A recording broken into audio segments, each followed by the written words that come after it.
give it effect. Suppose Delaware required not one affidavit of merit, but 4 affidavit of merits, each from a different doctor. So you had to find 4 doctors. And suppose that Delaware, instead of demanding that each of these doctors said that there were reasonable grounds for a mal suit, said that each of these doctors had to say that, in fact, there was a violation of the standard of care. So you had to find 4 doctors all saying, testifying that there was a violation of the standard of care before your lawsuit really began. Fine? Well, got to be fine under your theory. I'm going to say fine because states almost universally across the country require, as a condition of proving a medical negligence case, typically experts demonstrating breach of the standard of care and causation. That's typically 2 experts, sometimes more than that. Eventually, at a certain point in the process, but Delaware is saying right now, when you start the suit, you have to have in your back pocket 4 doctors who say there was a violation of the standard of care. Under your theory, Delaware could do that. And New York could do something similar with respect to a different kind of lawsuit.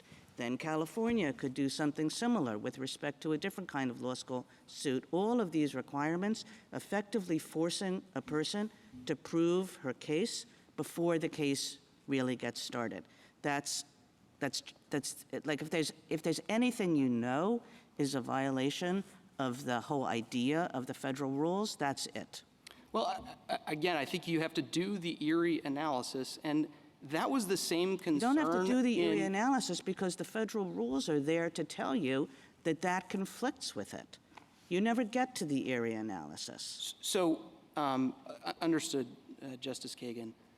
That was sort of the theme of cases like Woods and Cohen, was this argument, we can't be having states impose these conditions. Are you really saying that Wood and Cohen are like the hypotheticals that I just gave you, which forces a person to prove its case in the first week? Well, the Delaware requirement doesn't require a plaintiff to prove its case in the first week. It just has to show consultation with an expert that demonstrates reasonable grounds, not plausibility under Rule 8. Yes, but I just said there's no way under your theory that the reasonable grounds is any different from a likelihood of success, is any different from, yes, there was a violation of the standard of care. Oh, I don't think it's